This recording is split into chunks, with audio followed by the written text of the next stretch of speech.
Hello students, way to study smart में आपका बहुत बहुत स्वागत है। यहाँ पे आपको मिलता है क्वालिटी एजुकेशन। और आइए आज के इस वीडियो में हम सॉल्व करेंगे CG PET 2021 का। यहाँ पे हम क्वेश्चन पेपर को सॉल्व करेंगे और देखेंगे कि यहाँ पे जो CG PET 2021 का हमारा एग्ज़ाम हुआ है उसमें क्वेश्चन हमारे कैसे पूछे गए हैं और एक एक क्वेश्चन को हम यहाँ पे समझते हुए यहाँ पे सॉल्व करेंगे ताकि आपको अच्छे से मालूम चल सके कि आपका जो भी इसका जो हमारा सोल्यूशन है वो क्या है, या आने वाले टाइम में जो भी हमारे बच्चे यहाँ पे इसके प्रिपरेशन कर रहे हैं CG PET की, उनको मालूम रहे कि क्वेश्चंस कैसे पूछे गए थे पिछले सालों में और कैसे उसको हमें सॉल्व करना है। तो देखिए यहाँ पे आपको ऑलरेडी सब कुछ पैटर्न पता होगा कि हमारे 150 क्वेश्चन आते हैं, 50 फिजिक्स, 50 केमिस्ट्री और 50 मैथमेटिक्स। तो देखिए यहाँ पे हम फिजिक्स पोर्सन यहाँ पे सॉल्व करने जा रहे हैं। तो देखिए सबसे पहले यहाँ पे क्वेश्चन में फर्स्ट पूछा गया, यहाँ पे देखिए हिंदी और इंग्लिश दोनों में लिखा हुआ है, तो जो स्टूडेंट्स हमारे जिस मीडियम के हैं वो उसको चूज कर सकते हैं। तो फिलहाल मैं यहाँ पे हिंदी में पढ़ रहा हूँ। यहाँ पे लिखा हुआ है कि एक समान घनत्व तथा r त्रिज्या के गोले के लिए पृथ्वी की गुरुत्वीय त्वरण g तथा गोले के पृथ्वी के केंद्र से दूरी r के बीच के संबंध को ग्राफ से प्रदर्शित किया गया है। मतलब आपको ये कहना चाह रहे हैं कि आपको जो पृथ्वी की ग्रेविटी होती है यानी एक्सेलरेशन ड्यू टू ग्रेविटी उसके बारे में, और कहीं ना कहीं उससे यानी कि पृथ्वी के केंद्र से दूरी के बारे में यानी कि आर का एक रिलेशन दिया हुआ है। ठीक है, तो आपको यही समझना है कि कौन सा ग्राफ देखिए सही है कौन सा गलत है। तो आइए यहाँ पे हम लोग समझते हैं कि इसको क्या कैसे हमें करना वो देखिए। तो आप अगर सभी ग्राफ पे फोकस करें तो आपको यहाँ पे दिया हुआ है कि ग्राफ हमारा जी के बीच में और आर के बीच में दिया हुआ है। ठीक है, और बीच में देखिए कैपिटल आर लिखा हुआ, आपसे साफ साफ कह रहा है कि आर कैपिटल क्या चीज़ है, ये हमारे कहीं ना कहीं ये गोले की त्रिज्या है। यानी पृथ्वी अगर हमें गोला मान लें तो पृथ्वी की गोले की त्रिज्या है। तो आप सबसे पहले देखिए यहाँ पे मैं आपको तरीका बताता हूँ। सपोज मैंने यहाँ पे पृथ्वी के डायग्राम को ड्रॉ किया कि पृथ्वी हमारी एक स्फेरिकल शेप में है, गोलाकार शेप में है। तो यहाँ पे देखिए पृथ्वी का ये सेंटर है O, और ये पृथ्वी की ये रेडियस मान लिया है R, जो कि देखिए हर एक डायग्राम में बीच में लिखा हुआ है आर, आपको तो बीच में लिखा हुआ है। मतलब ये है कि आर के पहले का मतलब क्या, आर से छोटी हमको वैल्यू लेनी है, और आर कैपिटल आर के बाद का मतलब है कि कैपिटल आर से बड़ी वैल्यू लेनी है। तो देखिए ये कब पॉसिबल है, ये तब पॉसिबल अगर आप सरफेस में देखिए रहते हैं तो हमको क्या करना होगा, पहली पोजीशन सरफेस, तो उस समय हमारा जो भी डिस्टेंस वो आर के बराबर आपको लेना होगा। उसके बाद अगर आप क्या करना है, इस गोले के अंदर रहते, सपोज यहाँ पे कहीं भी एक पॉइंट बी चूज कर लेते हैं, तो बी का मतलब है कि आपको ये जो डिस्टेंस है 0 से बी तक की वो हमारी कैपिटल आर से छोटी हो जाएगी। और तीसरा पोजीशन हमको लेना है बाहर यानी सरफेस से भी ऊपर सी पोजीशन। तो इस पोजीशन में आप देखें सेंटर से अगर आप सी को मिला देंगे तो कहीं ना कहीं क्या हो रहा है, ये कहीं ना कहीं हाइट की बात हो रही है। तो आपको देखिए तीनों केस ऑलरेडी पता है। अगर मैं बात करूँ कि डेप्थ की यानी गहराई की, कि अगर हम पृथ्वी की गहराई पे जाते हैं, डेप्थ में जाते हैं, तो आपको ऑलरेडी पता है कि जो हमारी ग्रेविटी होती है जी डैश, वो होती है जी और ब्रैकेट में 1 माइनस डी अपॉन आर। अब यहाँ पे डी क्या होता है, डी हमारी डेप्थ होती है, सरफेस से गहराई। और आपको यहाँ पे मैंने ऑलरेडी बताया कि अगर यहाँ पे सपोज करते हैं कि यहाँ पे एलसीएम अगर आप लेंगे तो यहाँ पे देखिए आर आ जाएगा और आर माइनस का डी आ जाएगा, आर माइनस का डी। ठीक है, अब ये आर माइनस का देखिए डी समझिए कि ये है क्या, मैंने बताया डी होती है डेप्थ, यानी कि देखिए सरफेस से जितना आप डेप्थ में जाएंगे वो हमारी डी को शो करता है। और आर हमारे का सेंटर से लेके बाउंड्री तक, तो देखिए स्मॉल आर यानी कि कैपिटल आर माइनस डी का मतलब ये हुआ कि इतना पोर्शन, ये देखिए इसको मैं स्मॉल आर से शो कर रहा हूँ। ये स्मॉल आर एक्चुअली क्या है कि जब आपका जो पॉइंट है वो आपके गोले के अंदर होगा तो वो हमारा क्या होगा, आर शो कर रहे हैं। तो आप कह सकते हैं कि जो जी डैश हमारा है इसको हम यहाँ पे जी तो लिखेंगे स्मॉल आर लिखेंगे, और यहाँ पे अपॉन में क्या कैपिटल आर लिखेंगे। तो ये देखिए समझना बहुत ज़रूरी है आपको कि मैंने ये लिखा क्या है कि आपको यहाँ पे ग्रेविटी और आर यानी कि डिस्टेंस के बीच में एक ग्राफ यहाँ पे शो करना है। और यहाँ पे आपको पता है कि हमने पृथ्वी की त्रिज्या को कैपिटल आर माना हुआ, तो एक बार आपको आर के अंदर आना है, एक बार सरफेस में रहना है, एक बार आपको सरफेस के बाहर रहना है। तो ये मैंने जो केस बताया वो अंदर का बताया डेप्थ का। ठीक है, तो डेप्थ का यहाँ पे केस बताया मैंने आपको। तो यहाँ पे आप देखेंगे कि कैपिटल जी, सॉरी ये जो हमारा जी है ये तो ग्रेविटी है, ये तो 9.8 वैल्यू होती है, फिक्स है। उसी तरीके से जो कैपिटल आर है पृथ्वी की त्रिज्या, ये भी हमारी पृथ्वी की त्रिज्या भी क्या होती है, अर्थ की रेडियस भी फिक्स है। तो सिंपल से हम कह सकते हैं कि डेप्थ के केस में हमारी जो ग्रेविटी होगी वो डायरेक्टली प्रोपोर्शनल है क्या, आर के। देखिए तो जो हमारा यानी कि हम बात करेंगे अगर कैपिटल आर से छोटी हम वैल्यू लेंगे तो वहाँ पे कंफर्म है कि हमारा जो जी डैश या ग्रेविटी है वो आर के डायरेक्टली प्रोपोर्शनल, और डायरेक्टली प्रोपोर्शनल का मतलब होता है हमेशा स्ट्रेट लाइन का हमारा ग्राफ आता है। तो आप कह सकते हैं कि हमारा जो ग्राफ होना चाहिए, अगर मैं यहाँ पे एक वर्टिकल लाइन और एक हॉरिजॉन्टल लाइन ड्रॉ करूँ तो यहाँ पे अगर मैं एक तरफ ग्रेविटी लूँ और यहाँ पे तरफ रेडियस यानी कि आर की बात करें तो ग्राफ हमारा स्टार्टिंग होगा स्ट्रेट लाइन से। देखिए ऐसे हमारा ग्राफ शुरू होना चाहिए। क्लियर। उसके बाद अब हम यहाँ पे डेप्थ की हमने बात कर लिया है, अब हम बात करते हैं सरफेस पे। अगर हम पृथ्वी की यानी कि अर्थ की सरफेस की बात करें तो आप सबको पता है कि अर्थ की सरफेस पे हमारी जो ग्रेविटी होती है जी डैश वो जी के बराबर होती है, यानी कि फिक्स वैल्यू होती है और सबसे ज़्यादा मानी जाती है। यानी कि सरफेस के ऊपर जाएंगे तो हमारी ग्रेविटी कम होने लगती है वैल्यू जी की, और अगर हम सरफेस के नीचे आते हैं तो भी हमारी जी की वैल्यू कम होती है, यानी सबसे ज़्यादा आपकी क्या होती है सरफेस पे। तो सिंपल सा यहाँ पे अगर हम कहेंगे कि ये ग्राफ आपका कंटिन्यू बढ़ता जा रहा है और जहाँ पे टॉप की वैल्यू मिल जाएगी वहीं पे स्टॉप हो जाएगा। देखिए, और ये कहाँ पे स्टॉप होगा, ये सरफेस पे स्टॉप होगा। और सरफेस का मतलब है कि हम यहाँ पे बाउंड्री में आ गए हैं, और बाउंड्री का मतलब है कि यहाँ पे रेडियस तो कंप्लीट आर हो जाएगी। तो यहाँ पे देखिए आपको आर लिखना है। तो देखिए यहाँ पे आपको समझना है कि ग्राफ हमारा जीरो से स्टार्ट हुआ, स्ट्रेट लाइन जा रहा है। ठीक है, स्ट्रेट लाइन जा रहा है तो स्ट्रेट लाइन क्या बता रहा है कि हम सरफेस के अंदर थे, और जैसे सबसे आगे गए तो यहाँ पे आर आपका आ गया। अब बात आ रही है कि अब आर के आगे में बढ़ना है। आर के आगे के बढ़ने का मतलब कि हमको अब अपने अर्थ के सरफेस के बाहर आना है। तो अगर हमको अर्थ के सरफेस के बाहर आना है तो अब हमको देखिए पता है हमको केस क्या लेना है, आउटसाइड वाला यानी कि हाइट वाला, एल्टीट्यूड वाला हमको लेना है कि ऊंचाई वाला। तो अब आपको सबको पता है कि अगर हम ऊंचाई की बात करें तो हमारी ग्रेविटी का फॉर्मूला होता है g dash equal to g R square upon में आर प्लस एच का होल स्क्वायर। ये देखिए ये आपका बेसिक फॉर्मूला होता है हाइट का। अब यहाँ पे देखिए आर प्लस एच है क्या, आपको मैंने बताया आर तो आपको पता है कि हमारी अर्थ की रेडियस है। अब एच का मतलब कि हम बाहर कहीं पे सपोज सी पोजीशन में आ गए तो ये एच हो गया हमारा। तो ये स्मॉल आर क्या है, स्मॉल आर हमेशा होता है कि सेंटर से लेके जहाँ पे आप है वहाँ तक की डिस्टेंस, यानी कि इस बार हमारा जो स्मॉल आर है वो ये बार हमारा बन जाएगा सेंटर से सी तक का गैप।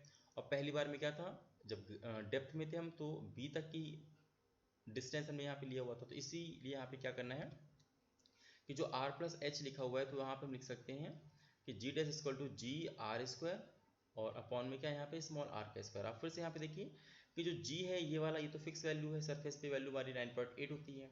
r हमारा क्या है कैपिटल, ये अर्थ की रेडियस भी फिक्स है। तो यहाँ से आपको मालूम चल गया जो जी डैश होगा वो इन्वर्सली प्रोपोर्शनल किसके, आर स्क्वायर के।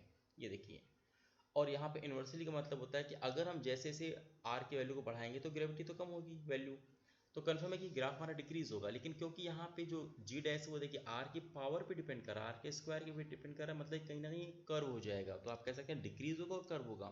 तो जैसे हम आर की वैल्यू को बढ़ाएंगे तो इसका मतलब है कि हमारा जो जी होगा वो डिक्रीज होगा कर्व शेप में। तो ऐसे करके आपको ऐसे ग्राफ बना देना है।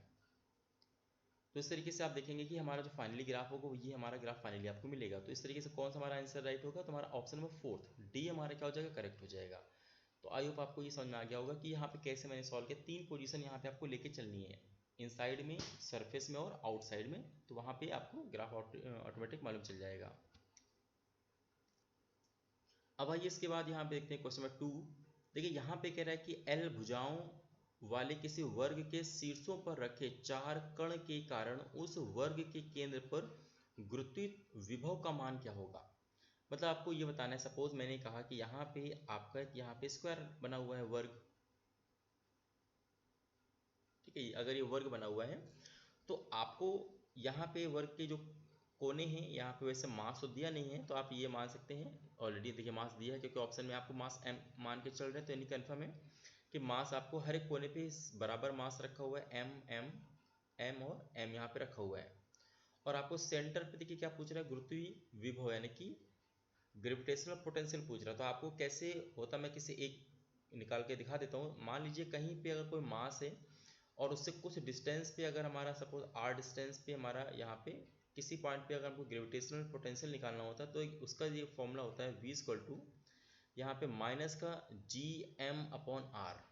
ये देखिए ये हमारा गुरुत्वीय विभव का फॉर्मूला है कि माइनस का जी एम अपॉन आर। अब यहाँ पे माइनस आपको पता है लग रहा है क्योंकि अब यहाँ पे अपोज करता है।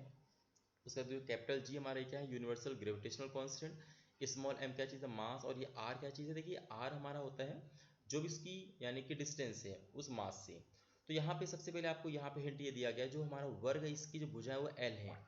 तो यहाँ पे सारी हमारी जो भुजाएं हैं वो आपको एल दी गई हैं। तो ये सब अगर एल देंगे तो आपको ये पता करना पड़ेगा कि आर हमारा कितना होगा। तो देखिए आर की वैल्यू हमारी होगी एल अपॉन रूट 2 हो जाएगी। कैसे निकाला देखिए, ये आपको पता ऑलरेडी कि पाइथागोरस लगाएंगे इस तरीके से।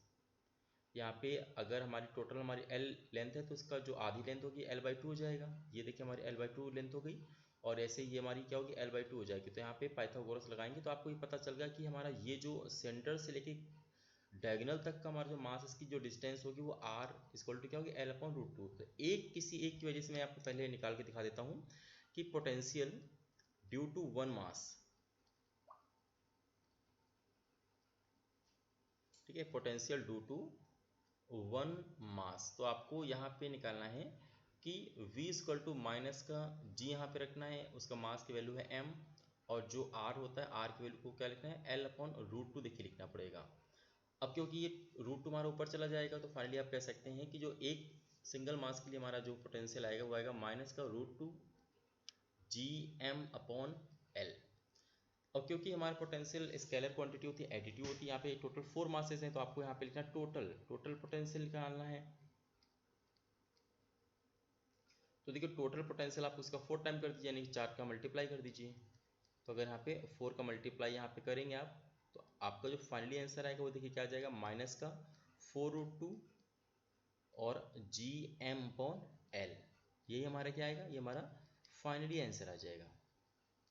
तो आई होप आपको समझ में आ गया हो कि हाँ पोटेंशियल का फॉर्मूला क्या होता है, और एक निकालने के बाद हम दूसरा आसानी से निकाल सकते हैं। तो माइनस का 4√2 जी एम अपॉन एल। तो हमारा ऑप्शन में देखिए थर्ड यहाँ पे मैच कर रहा है, तो हमारा ये क्या होगा, थर्ड वाला हमारा ऑप्शन राइट हो जाएगा। अब आइए इसके बाद हम देखते हैं क्वेश्चन में नेक्स्ट। यहाँ पे कह रहा है कि एक एल लंबाई के स्टील का तार है। तो मान लेते हैं यहाँ पे हमारा जो एल एक लंबाई का स्टील का तार है, उसका कह रहा है कि जो चुंबकीय आघूर्ण है वो एम है। तो अब देखिए आपको पता है चुंबकीय आघूर्ण होता है क्या है। आपको सपोज मैंने यहाँ पे जो स्टील का तार लिया है तो आपको याद होना चाहिए इसके किनारे पे होता है ध्रुव प्राबल्य यानी कि पोल की स्ट्रेंथ। तो सपोज मैंने इसको एम मान लिया और उतनी ही हमारी दूसरी साइड में भी होगी एम। और सपोज इसकी जो वायर है आपको ऑलरेडी लेंथ एल दिया हुआ है।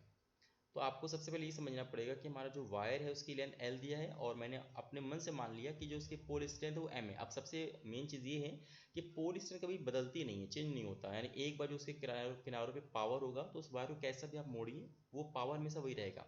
तो स्टार्टिंग में हम निकाल लीजिए जब हमारा स्ट्रेट वायर था उस समय हमारी जो मैग्नेटिक मोमेंट था एम, वो क्या होता है हमारा किसी एक पोल की स्ट्रेंथ यहाँ पे ली जाती है एम, यहाँ पे लेंगे और दोनों पोल की स्ट्रेंथ के बीच का जो लेंथ होता है उससे हम मल्टीप्लाई कर देते हैं। तो पहला देखिए फर्स्ट हमारा जो केस था उसके हिसाब से हमारा जो मैग्नेटिक मोमेंट होगा वो m इंटू एल आएगा। तो हमको यहाँ पे एक्चुअली m दिया हुआ है और l के बारे में भी हमको बताया गया है। तो यहाँ पे स्मॉल m हमको नहीं बताया गया, तो हम यहाँ पे स्मॉल m निकालेंगे तो स्मॉल m की वैल्यू हमारी आएगी कैपिटल M अपॉन एल। तो इससे में ये आइडिया होगा कि हमारा जो स्मॉल m है ये तो हमारा फिक्स वैल्यू होता है, ये हमारी चेंज नहीं होती है। तो इस तरीके से हम यहाँ पे इतना कर लेंगे। अब यहाँ पे फिर देखेंगे कि अब यही हमारा आगे काम आएगा। अब कह रहा है कि इस वायर को इसने क्या किया, हाफ सेमी सर्कल में मोड़ दिया। मान लीजिए अब वही वायर था हमारा, इसको ऐसे इसने हाफ इस सेमी सर्कल में मोड़ दिया। तो देखिए जो लेंथ पहले थी अभी भी ये लेंथ उतनी ही रही होगी, बस उसने क्या किया उसका स्ट्रक्चर चेंज कर दिया। एल यहाँ पे ऐसे हमको दिखाई देगा और उसके बाद मैंने क्या बोला कि पोल की स्ट्रेंथ वही रहेगी, यानी कि एम यहाँ पे भी होगा एम यहाँ पे होगा। लेकिन अब आपको अब पूछ रहा है कि इसको इस तरीके से मोड़ने के बाद अब हमारा जो मैग्नेटिक मोमेंट होगा एम डैश सपोज मान लेते हैं, ये हमें कैलकुलेट करना है क्वेश्चन मार्क। अभी कैसे करेंगे वो देखिए। अब जब एम डैश आप निकालेंगे तो वही काम फिर करते हैं कि जो हमारी एक पोल स्ट्रेंथ होती है उसको लिखते हैं और दोनों के बीच का जो डायरेक्ट गैप होता है वो लिखते हैं। यानी कि इस बार आपको ये एल नहीं चाहिए बल्कि ये वाला चाहिए, ये देखिए ये डिस्टेंस चाहिए। और क्योंकि सेमी सर्कल मोड़ा गया यानी ऊपर का आधा सर्किल पक्का, ये हमारा क्या है ये डायामीटर है, तो इसको हम 2r मान सकते हैं यहाँ से। यानी कि 2r का मतलब ये हुआ कि आपको r पार्ट हमारा ये हो गया क्योंकि सेमी सर्कल में मोड़ा गया, r हमारा पार्ट ये हो गया है। तो अब यहाँ पे बात ये आ रही है कि हम जानते हैं कि जो हमारा पूरा का पूरा सर्कमफ्रेंस तो है वो होता है 2πr, लेकिन क्योंकि यहाँ पे सेमी सर्कल किया गया तो यहाँ पे हम πr मानेंगे। तो हमारा यहाँ पे आप देखेंगे कि जो ये l है लेंथ वो हमारा क्या कवर कर रही है, वो हमारी पाई आर को कवर कर रहा है। ठीक है, यानी कि अगर l और r में मैं रिलेशन बनाऊँ तो जो हमारा l होगा वो पाई आर के इक्वल यहाँ पे करेंगे। तो अगर मैं यहाँ से पूछूँ r की वैल्यू क्या आ रही है, देखिए r की वैल्यू हमारी आएगी l अपॉन पाई आ जाएगी। तो इस तरीके से आपको इतनी वैल्यू मालूम चल गई। अब हमें एम डैश कैसे निकालना है। एम डैश हमें पता है कि एक पोल स्ट्रेंथ होनी चाहिए इनटू में दोनों के बीच का डिस्टेंस यानी कि 2r। तो 2r अगर आपको चाहिए तो यहाँ पे m आपको भी फिलहाल ऐसे रखिए, 2r की वैल्यू आप निकाल चुके हैं, l अपॉन पाई निकाल चुके हैं। अब देखिए ये जो m आपने निकाला है, इसके पहले आपने देखिए जब स्टेट हमारा वायर था तो आपने इसकी वैल्यू मालूम कर चुके हैं। उस समय हमारी वैल्यू थी कैपिटल M अपॉन L थी, तो यहाँ पे स्मॉल m लिखा हुआ है, वहाँ पे कैपिटल M अपॉन यहाँ पे L यहाँ पे लिखेंगे, और बाकी जो रिमेनिंग पोर्शन है 2L अपॉन पाई इसको यहाँ पे लिख देंगे। अब यहाँ पे देखिए L से L हमारा कैंसिल आउट हो जाएगा, तो फाइनली हमारा बचेगा कि 2 कैपिटल M अपॉन में पाई। तो यही हमारा जो नया मैग्नेटिक मोमेंट होगा, ये हमको मालूम चल जाएगा कि हाँ मैग्नेटिक मोमेंट हमारा कितना है। तो हमारा जो राइट आंसर आएगा वो आएगा 2M अपॉन पाई। तो हमारा देखिए 2M अपॉन पाई हमारा फर्स्ट वाला ऑप्शन क्या होगा, राइट आ जाएगा। तो हमारा पहला वाला ऑप्शन करेक्ट हो जाएगा। अब आइए उसके बाद हम देखते हैं क्वेश्चन नंबर नेक्स्ट फोर्थ। इसमें देखिए कह रहा है कि एक स्थान पर पृथ्वी के चुंबकीय क्षेत्र का ऊर्ध्वाधर घटक, ऊर्ध्वाधर घटक को देखिए हम लोग BV से हम डिनोट करते हैं, और क्षैतिज घटक को हम BH से डिनोट करते हैं। तो इसमें आपको एक रिलेशन दिया कि एक स्थान पर पृथ्वी के चुंबकीय क्षेत्र का जो ऊर्ध्वाधर घटक है वो क्षैतिज घटक का √3 गुना है। तो इसका मतलब ये हुआ कि हमारा जो वर्टिकल कंपोनेंट है यानी BV, वो कह रहा है कि BH का आपको यहाँ पे √3 टाइम्स है। तो जो भी हमारी BH की वैल्यू होगी उसमें मैं √3 से मल्टीप्लाई करूंगा, तो ये √3 गुना हो गया। अब कह रहा है तो इस स्थान पे नति कोण का देखिए मान क्या होता है। अब देखिए नति कोण का मान हमको मान लेते हैं थीटा निकालना। तो ये थीटा हमारा कैसे निकालते हैं, थीटा अगर हम निकालते हैं तो ये हमारा होता है थीटा की value tan theta is equal to BV by BH, यानी कि vertical component upon horizontal component. तो आपको ऑलरेडी पता है कि जो हमारा BV है वो हमारा यहाँ पे दिखाई दे रहा है कि √3 यहाँ पे BH हम यहाँ पे पुट करेंगे और अपॉन यहाँ पे कर देंगे BH, और ये हमारा tan थीटा के इक्वल आपको दिखेगा। तो ये BH से BH हमारा कैंसिल आउट हो जाएगा, तो जो tan थीटा आएगा वो आप देख सकते हैं हमारा tan थीटा की वैल्यू आ जाएगी। तो यहाँ पे tan थीटा की हमारी वैल्यू आएगी √3। ओके, तो अब हमारी जो tan थीटा की वैल्यू आएगी √3 आएगी। अब आपको ये देखना है कि √3 हमारी किस यानी कि एंगल को रिप्रेजेंट करता है। तो आपको पता है कि tan में हमारा जो √3 होता है वो 60, यानी tan 60 की हमारी जो वैल्यू होती है वो होती है √3। तो यानी कंपेरिजन करें तो थीटा हमारा कितना आ गया, देखिए 60 डिग्री आ जाएगा। तो इस तरीके से हम देखेंगे हमारा जो राइट ऑप्शन होगा वो हमारा फर्स्ट वाला ऑप्शन क्या हो जाएगा, वो करेक्ट आ जाएगा। अब आइए इसके बाद हम नेक्स्ट यहाँ पे क्वेश्चन को सॉल्व करते हैं। अगला क्वेश्चन ये कह रहा है कि सरल आवर्त गति करते हुए कण के विस्थापन का मान उसके आयाम के आधे होने की स्थिति में जो स्थितिज ऊर्जा है वो है 2.5 जूल। अब आपको यहाँ पे देखिए क्लू पकड़ना है कि जो उसका विस्थापन, सपोज मैंने y को विस्थापन से डिनोट किया है और a को मैंने आयाम से यानी कि एम्पलीट्यूड से शो किया है। तो कह रहा है कि जो भी हमारा सरल आवर्त गति करते समय जो विस्थापन है उसका मान क्या करें, आयाम के आधे होने की स्थिति में, आयाम जो भी होगा उसका आधा होना चाहिए ऐसे। तो ये मैं एक रिलेशन दिया है। तो कह रहा है ऐसे में जो स्थितिज ऊर्जा है वो 2.5 जूल है, 2.5 है। तो आपको पता है कि स्थितिज ऊर्जा होती है तो वो हमारी होती है हाफ की एक्स स्क्वायर। ठीक है, ये हमारी हाफ की एक्स स्क्वायर होती है पोटेंशियल एनर्जी हमारी। अब यहाँ पे हमको दिया 2.5 जूल, तो ये हमको मालूम चल गया हाफ की एक्स स्क्वायर की वैल्यू हमारी है वो 2.5 जूल थी। अब आपसे पूछा कि कण की कुल ऊर्जा का मान कितना होगा।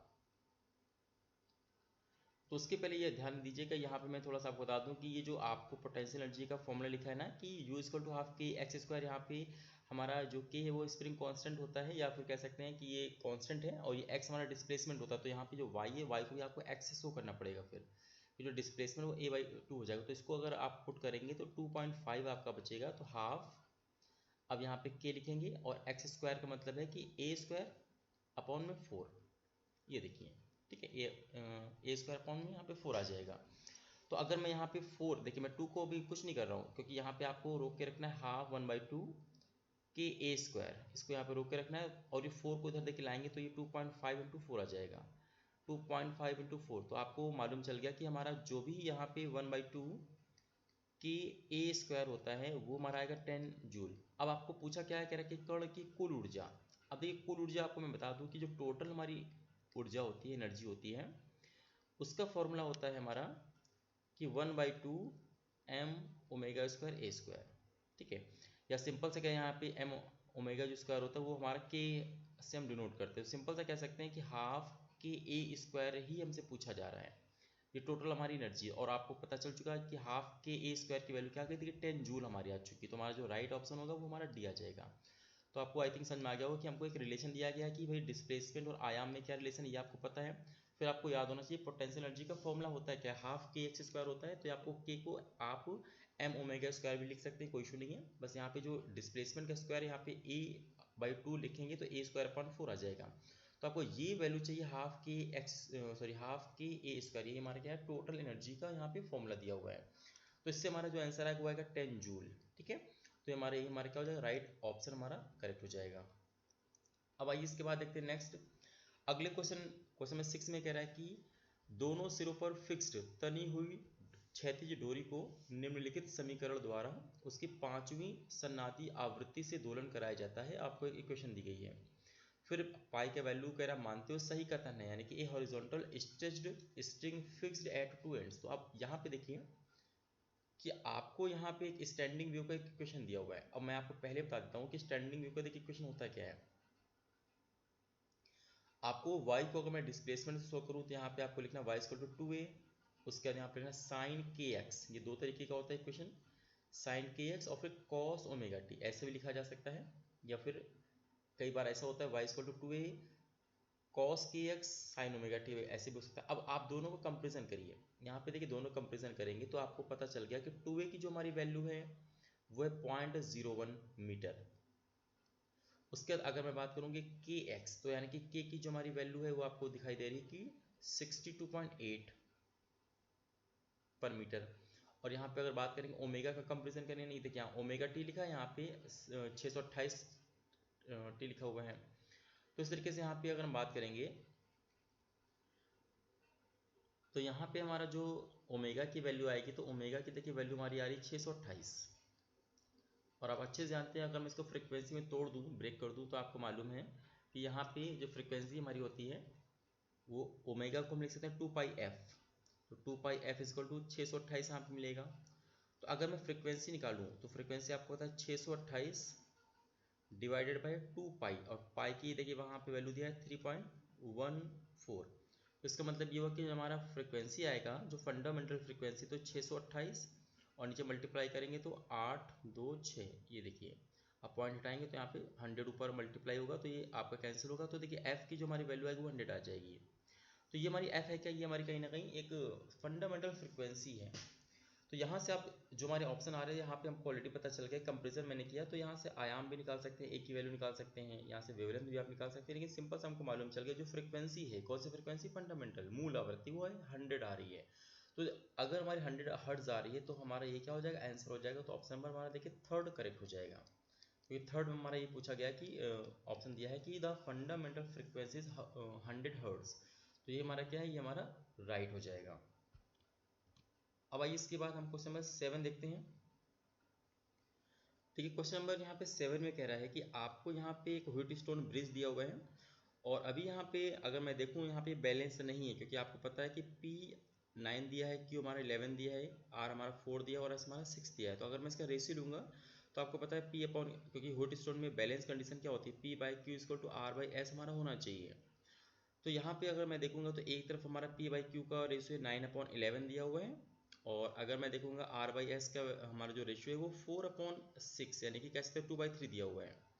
तो कहीं ना कहीं बैलेंस नहीं है। तो बैलेंस नहीं है तो आपको क्वेश्चन यही पूछा गया है कि भाई आपको क्या करना है कि कुछ यहाँ पे देखिए ऊपर दिखाए गए सेतु को संतुलित करने हेतु प्रतिरोध S के समांतर क्रम में कितना प्रतिरोध लगाना होगा। देखिए मान लो कि यहाँ पे मुझे इसके S के समांतर में कुछ लगाना है, तो मैंने X मान लिया। देखिए S हमारा 6 दिया हुआ है, याद रखिएगा, और मुझे S के समांतर में X मैंने X ओम मान लिया। तो अब देखिए कैसे करेंगे, अगर सपोज X ओम लगाने से ये बैलेंस हो जाता है तो आपको अब क्या करना होगा, बैलेंस की कंडीशन याद है, ऊपर के दोनों हमारे जो प्रतिरोध है इनका रेजिस्टेंस का रेशियो जो भी होगा यहाँ पे लिखेंगे हम 9/11 9/11 लिखेंगे, इक्वल होना चाहिए नीचे के दोनों के हमारे रेशियो की। अब देखिए नीचे में पहला तो 4 दिया है तो यहाँ पे आप 4 लिख दीजिए। अब देखिए यहाँ पे समझना पड़ेगा कि यहाँ पे देखिए इसको नीचे डिवाइड करना, लेकिन क्योंकि पैरेलल है, देखिए पैरेलल में क्या होता है आपको पता है।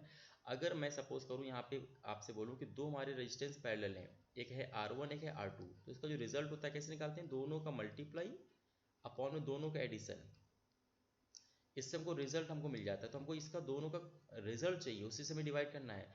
तो एक है 6 और मैंने x माना हुआ है कि मैंने x को क्या किया, पैरेलल लगाया हुआ है। तो यहाँ पे क्या करना है आपको, दोनों का मल्टीप्लाई यानी 6x करना है और दोनों का एडिशन यानी कि 6 + x करना है। देखिए अब इसी को सॉल्व करके हमें सिर्फ x की वैल्यू को फाइंड करना है, जो भी हमारा x की वैल्यू आएगी वो हमारा राइट आंसर होगा। तो देखिए यहाँ पे सॉल्व करते हैं। तो देखिए यहाँ पे मैं अगर लिखूंगा तो 9/11 = 4 लिखेंगे। अब देखिए 6 + x तुम्हारा ऊपर पहुँच जाएगा, तो 4 के बगल में आ गया 6 + x, और देखिए नीचे क्या बचेगा, 6x बचेगा।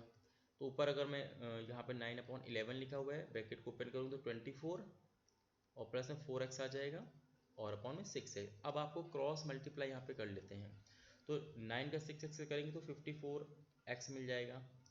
11 का हम बात करेंगे 24 से, तो आपको ये मिल जाएगा 264, है ना। उसके बाद यहाँ पे 11 का 4x से करेंगे तो आपको मिलेगा 44x। तो 44x को यहाँ पे लेके जब 54 से माइनस करें तो आएगा 10x। 10x = 264। तो फिर x की वैल्यू देखिए आएगी 264 अपॉन में 10 आ जाएगा। तो कहीं ना कहीं x की वैल्यू देखिए हमारी क्या आएगी, 26.4 ओम आ जाएगा। यानी कि अगर मैं 26.4 ओम का पैरेलल में लगा दूं तो हमारा ये क्या हो जाएगा, बैलेंस हो जाएगा। अब आप ऑप्शन को चेक करिए कि 26.4 किस में होगा। तो देखिए पहला तो वाला गलत है, पहला हमारा नहीं आएगा। दूसरा वाला भी देखिए 44/9 अगर हम डिवाइड करें तो ये हमारा नहीं आएगा।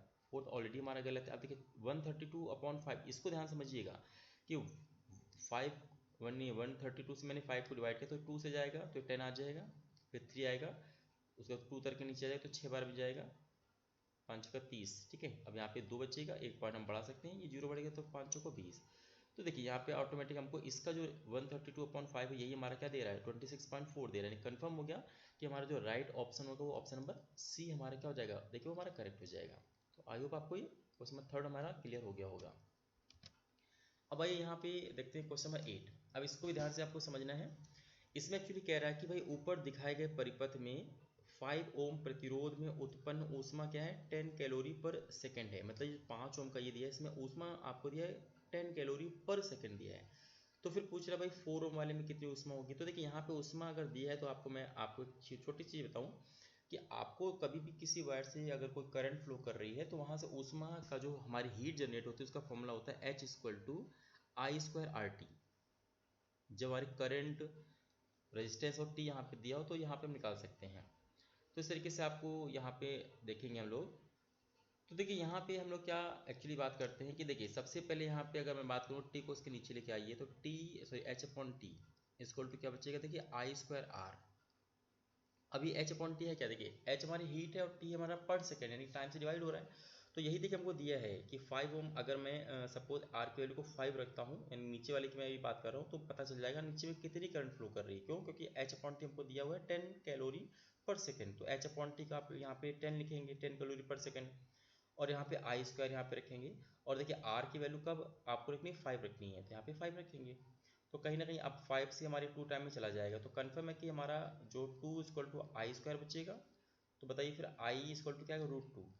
मतलब ये पता चल गया कि सर यहाँ पे जो नीचे वाला है इससे हमारी क्या हो रही है, √2 एम्पेयर करंट जा रही है।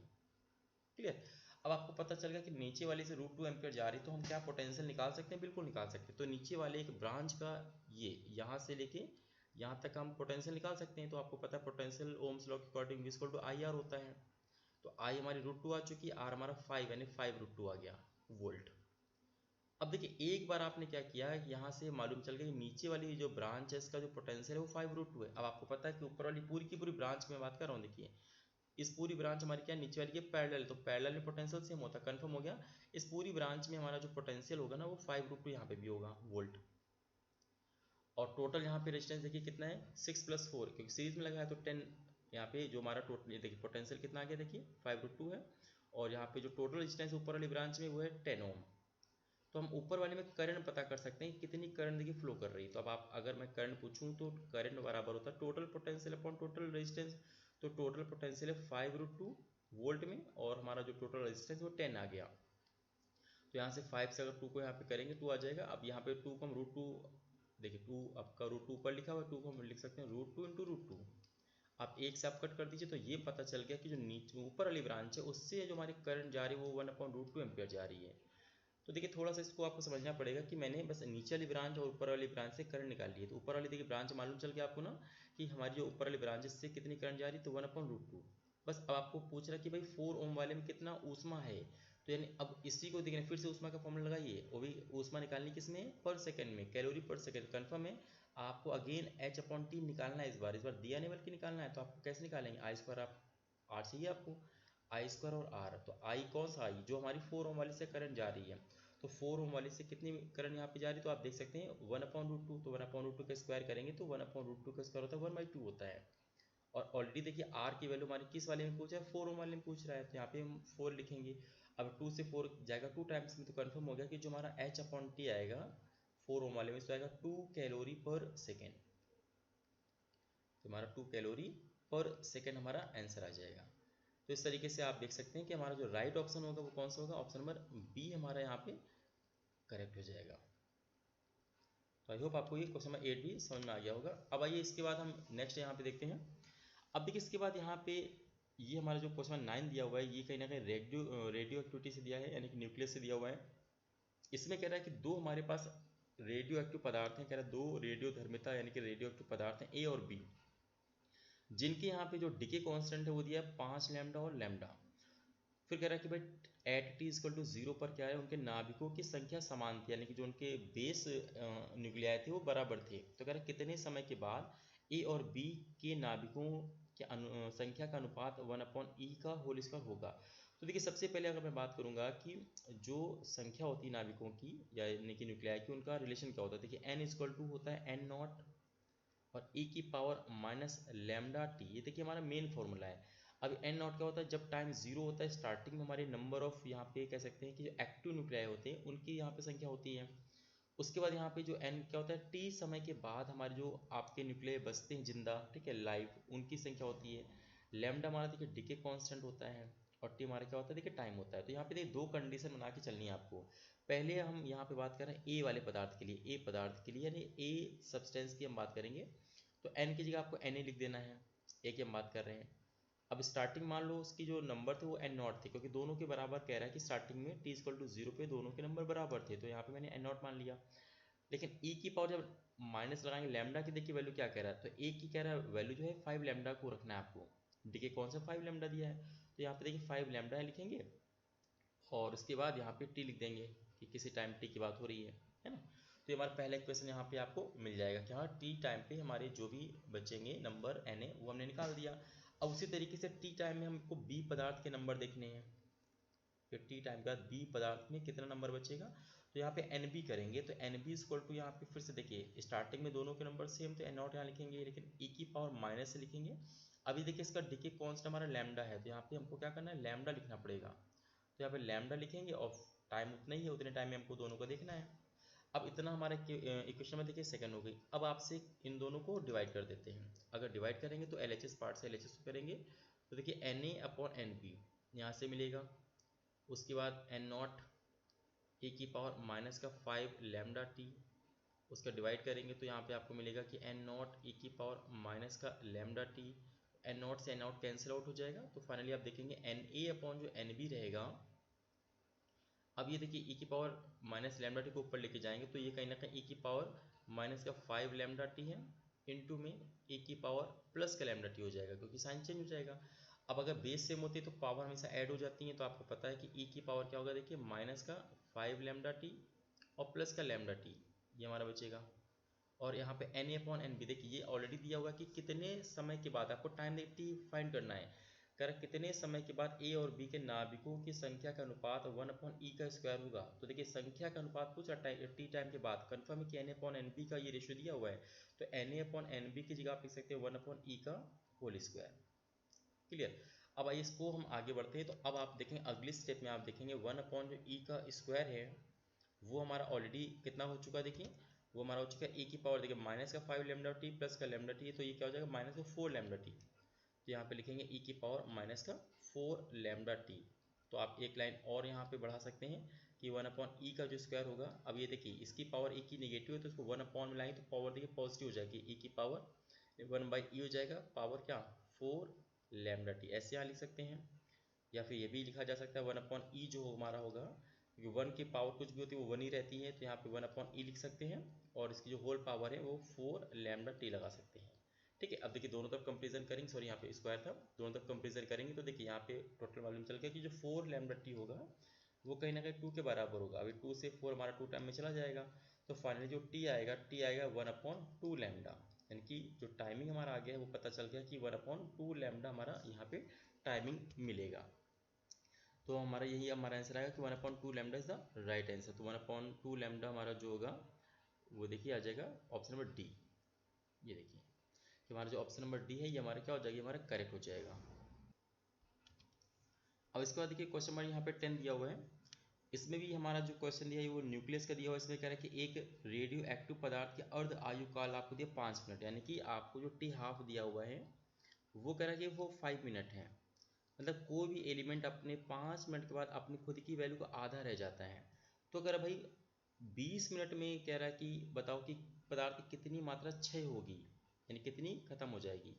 तो यहाँ पे कह रहा है कि मात्रा क्षय की बात कर रहा है। यहाँ पे देखिए अर्धायुकाल होता क्या है कि इतने समय के बाद वो आधा रह जाएगा, मतलब वो जो बचता है उसके बारे में बात करता है। लेकिन क्वेश्चन में पूछा गया कितनी खराब हो गई, क्षय हो चुकी। तो यहाँ पे आपको समझना है, मान लीजिए स्टार्टिंग में मैंने आपसे कहा कि कोई हमारा जो भी एलिमेंट होगा उसकी जो टोटल हमारे न्यूक्लिया है वो n नॉट है, ये उनकी संख्या है।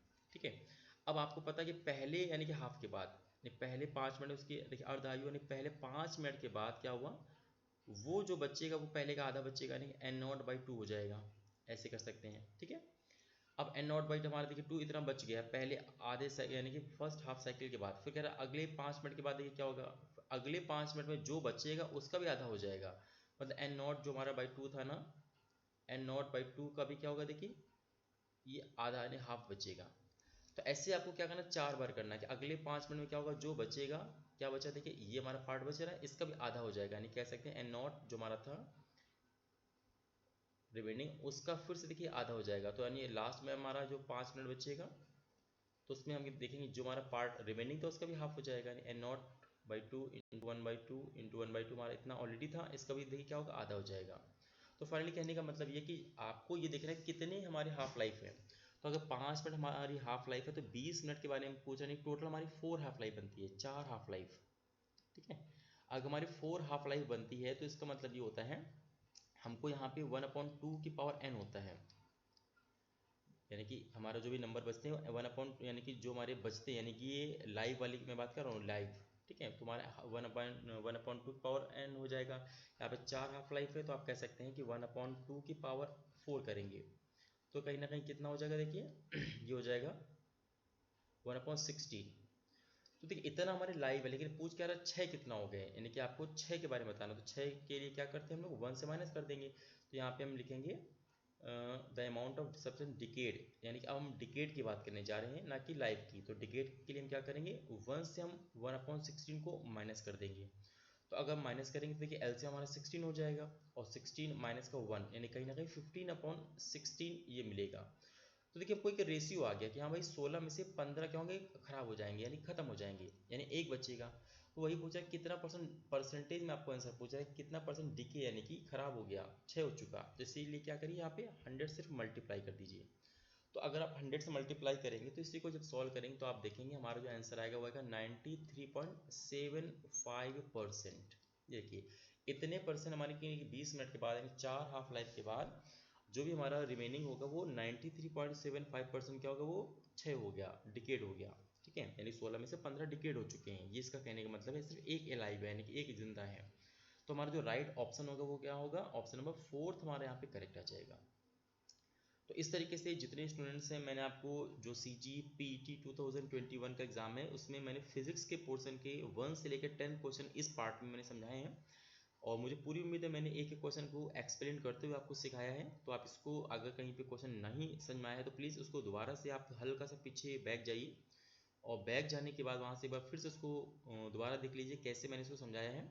और फिर भी अगर कोई क्वेश्चन है तो आप प्लीज़ कमेंट बॉक्स में कमेंट भी कर सकते हैं, और इस तरीके से आप इसको यहाँ पे क्वेश्चन को देखिए। बाकी इसका जो अगले के क्वेश्चन हमारे यानी नेक्स्ट में पार्ट यहाँ पे लेके आऊँगा जिसमें हम इसके आगे के क्वेश्चन को सॉल्व करेंगे। तो इसीलिए बने रहिए हमारे साथ हमारे इस चैनल में।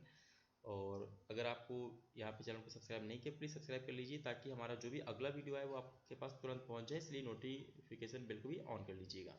तो मिलते हैं नेक्स्ट वीडियो में, तब तक के लिए बहुत बहुत थैंक यू।